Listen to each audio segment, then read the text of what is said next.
Hello, everyone. Welcome to the Den. I am nobody's favorite new type, Jared the Greek.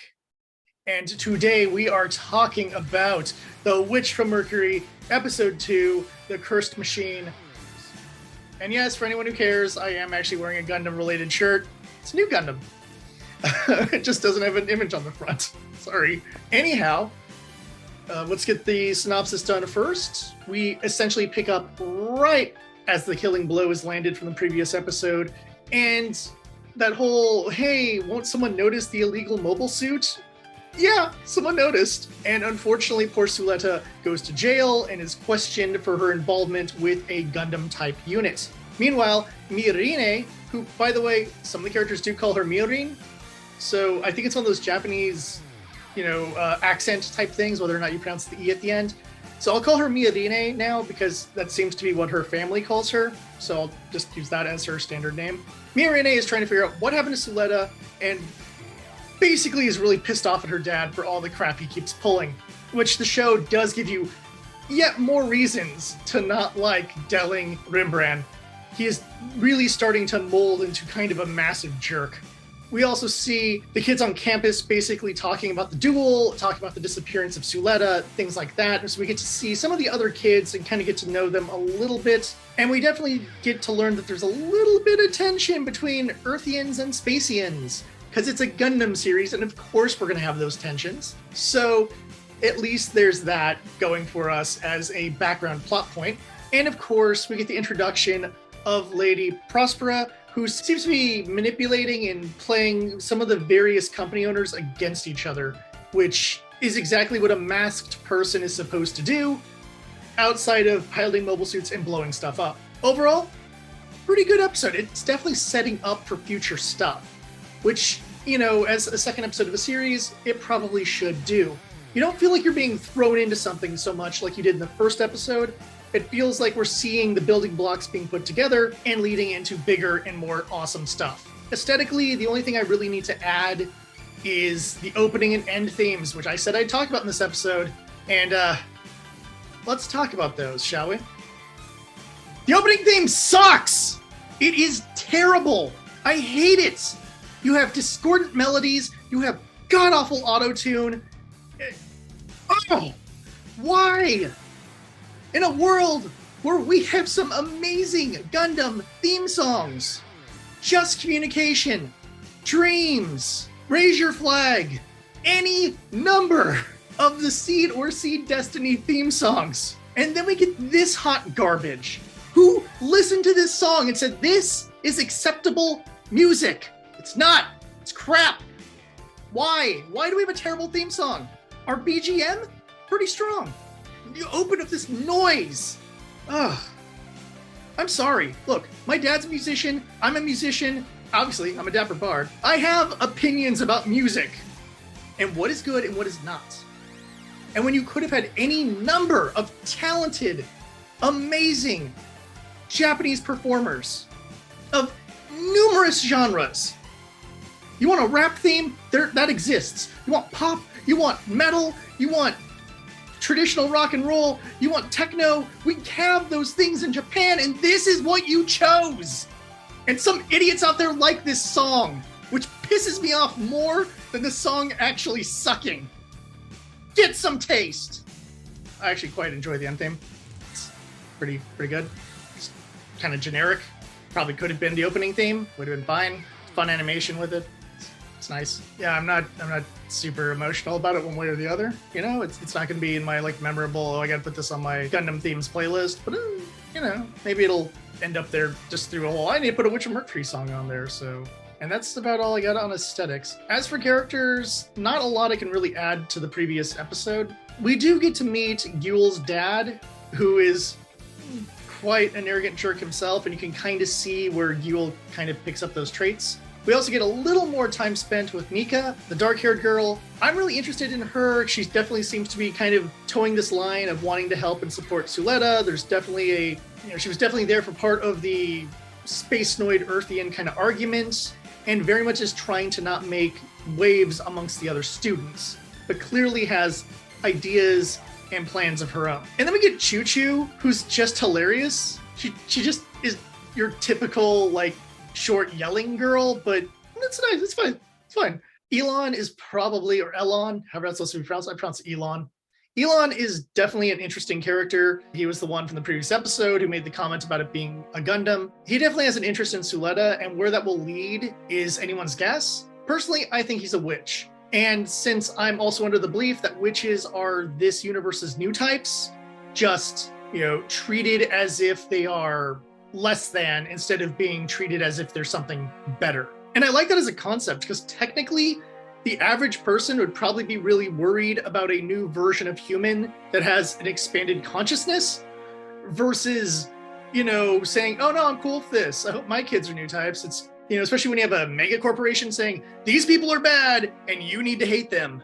And as we've learned from the internet, if a mega corporation tells you something is bad and you shouldn't like it, there's a lot of people who will listen. A handful of talking heads can convince a lot of dumb people about a lot of stuff.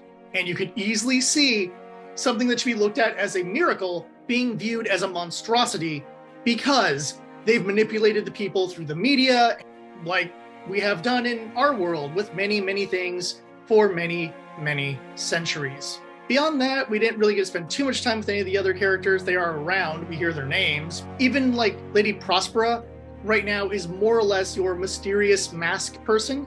Overall, I liked this week's episode. It set things up. We get to meet a few more of the characters and kind of get an inkling as to what they'll be doing in future episodes. Suletta doesn't do a lot in this episode, which probably helps, as I think the weakest part of the show thus far is Suletta. I know, I'm the worst. Go tell me in the comments about how much you hate me. But seriously, she is. Cinnamon Roll main character is not a great choice. In terms of storytelling, it just doesn't work. Hell, look, go back to Iron-Blooded Orphans. Mikazuki is tabula rasa. He has nothing. His personality is food good, murder people that Orga tells me to murder. That's it. That's his personality. He's also one of the worst protags, primarily out of the fact that he has no agency. And right now it doesn't feel like Suletta has all that much agency of her own either. And it's just like, yay, I get to go to school. Yay, I get to pilot a robot. It's yay and being confused by stuff, which doesn't make her much of a good main character. I will admit, Cradle Star does add a bit to her personality. You can kind of understand how she has difficulty relating to people. You understand like what her hopes and dreams are a little better, of just wanting to have friends and make Mercury a beautiful place, which is nigh impossible. But still really, you get that extra flavor for Suletta versus in the show where she's just kind of cinnamon roll and boring. So we'll see what happens with her. Hopefully she grows. A lot of protagonists outside of Mikazuki and Hiro Yui, and you know what? Let's not go down the list. There are a lot of protags who have almost no growth. Hopefully Suletta will not be one of them. As I said in the previous episode, her being nervous and not being able to really handle social things is a good starting point for character growth. Hopefully she will have some character growth at some point. If you haven't watched the episode yet, I recommend going and watching it. For those of you who have seen the episode, it's spoiler talk time, and I've been looking forward to this. Obviously, the first spoiler to talk about is Lady Prospera. She is obviously Suletta's mom. She is the mother from Cradle Star. If she isn't, I will be quite surprised. In addition to that, she shows the mechanical arm, which is very similar to that of Elnora in Prologue, so she is very likely Elnora. This pretty much solidifies the second generation theory, that is to say that Eri and Suletta are the same person, versus the third generation theory that Mother is actually Eri and Suletta is Eri's daughter, which, I mean, we could have a revenge scheme going on through two generations leading into the third, who seems to be generally unaware of it. But if Cradle Star is any indication, I get the feeling that Mother tried to keep Suletta from knowing all these extra things and making her just focus on being the best mobile suit pilot she could be, because through circumstances and manipulations of Lady Prospera, she will be getting into fights and taking out the people that Mother wants eliminated without having to brainwash or psychologically mess up her daughter during the process of training her to be a mobile suit pilot, which I appreciate, versus some of the other characters who clearly have been gaslit or brainwashed a bit by their parents. as she is eventually put on trial to be asked about the Gundam and why did your company make this, where of course she says the very controversial line, "It's not a Gundam," which, was against what it says on the model kit box and on any of the promotional material and what it generally looks like.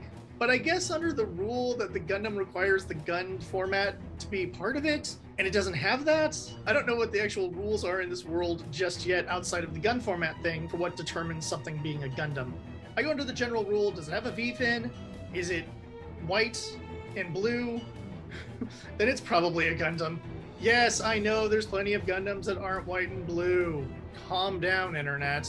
I already pissed everyone off by saying I didn't like the opening theme. Last thing I need is everyone trying to correct me on what color a Gundam is. Now, we could be completely wrong on Lady Prospera. There's totally a possibility she is just some random character or, something out there like Miorine's mother or something. But odds of that are slim. But we should always keep our minds open that there could be that possibility. Speaking of Miorine, we got a lot more out of her. Not only the sheer amount of anger she has at her dad, her desire to return to Earth, and more importantly, the fact that she'll determine who her fiance is. So whether she actually does have feelings for Suletta or not, I don't think is even the point now. The point is, I don't want my love life to be determined by who wins a fight. And I like that, because I brought up in the previous episode how I thought it was a very archaic method of choosing a fiance. And as it turns out, Miorine feels exactly the same way. And I like that. I also liked her going up there to the meeting, telling off her dad, and basically demanding a duel to determine whether she has to follow her dad's rules or live her own life. And that's probably going to be the main plot of the next episode, or if they decide to drag things out a little bit, episode 4, that's going to be one of the major watershed moments that's going to change the course of the show. Whether or not Suletta wins, it will make a very interesting direction for the show, because Miorine clearly is one of our main MacGuffins for getting the story to move forward. As I said earlier when I talked about Nika, I'm kind of curious what her deal is, and I think she's my favorite student character right now. She's really cute, and I'm a little mysterious, and I kind of want to know a little bit more about her. But I don't know if there's any real spoilers I can say other than that little argument they had about, Earthians and I can only say space noids. Spacians. That little argument they had there at the lunch table, but beyond that, it doesn't, not enough information just yet for me to really make any real hypotheses about her. I still stand by the fact that I believe Elan is totally a witch of some sort, or connected to some sort of company that's doing experimentations, maybe cyber new type equivalents for this world, whatever those would be called. Perhaps he's involved with something like that. I like the fact that there's some side characters right now who have enough mystery around them that I really want to know what's going on. And while Shattuck gave him a little bit of crap for like, oh, are you in love with her? I don't think Elan has any real interest in Suletta romantically, but if they're both witches or something, if there is some sort of enhanced cognition or something that the witches have access to, kind of like new types, then maybe he's just wanting to understand more of what he is. Like I said, there's a lot of different directions this could go, though I do like Suletta's totally blushed face when he asks to know more about her, because obviously she isn't used to that kind of human interaction, and as established in Cradle Star, her main knowledge of human interaction comes from anime, manga, movies, which is not at all how real life works. So what she's thinking and what he's thinking are probably two different things, and I love that. I think there's a lot of potential for the show, and while watching it week to week, I think hurts the show a bit, primarily because it really feels like the story is moving a little slow. I'm not really getting the whole main conflict yet. I understand the little miniature conflicts, but what the overarching conflict is going to be about, they haven't really stated it yet. It's quite a slow burn. And there are series that have done the slow burn thing. The aforementioned Iron-Blooded Orphans is very much a slow burn. You're beginning with just these mercenary kids, and then eventually it's like, oh, we got to deliver this girl to Earth for a speech.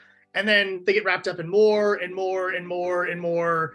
And then when you realize about the corruption of Galahorn and things like that, you see the scope of what's really going on. And I feel that's kind of the direction they're going to go with this. We're going to these little minor conflicts, know about all these kids, and then something bigger and bigger and bigger. And then before you know it, it's complete chaos. That being said, I still have my issues with the show, primarily around Suletta not being a particularly interesting main character, about the unnecessary school elements that just feels like it's just kind of there to give us a different starting point than usual. It doesn't feel like that's really going to build in anything. I was expecting to have at least a few episodes of normality, seeing what the school is like, seeing the rivalries start up on the test battlefield where everyone's using demi trainers or something, and we're not really seeing that at all. Which to me, why even have the school? She could have just had the duel, could have been at colony A, B, C, D, E, F, G, and she could have just gone to that colony and been in the duel. Could have had her accidentally arrive on the colony, be mistaken for a duelist, and put into the tournaments.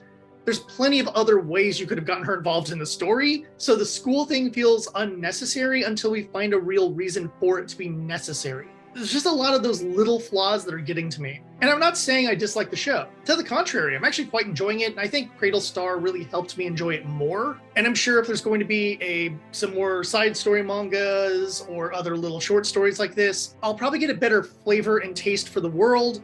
And when we get to that stage, I get the feeling I'll really like the show, assuming the flavor tastes good, to keep the metaphor going. We have a decent writer for Cradle Star, which of course I wanted to get into here just a little bit. Cradle Star, of course, is the midquel between prologue and the main series. It's essentially single digits, Suletta all the way up to the age 16. She is now 17 in the time of the show, which, I mean, I'm sure whatever time it requires to fly from Mercury all the way back to Earth probably, got her to switch over in years. But you see her relationship with Ariel. You see how she, behaves with her mother. You definitely get some taste of Mother being this very kind, loving, wise woman, but also revenge.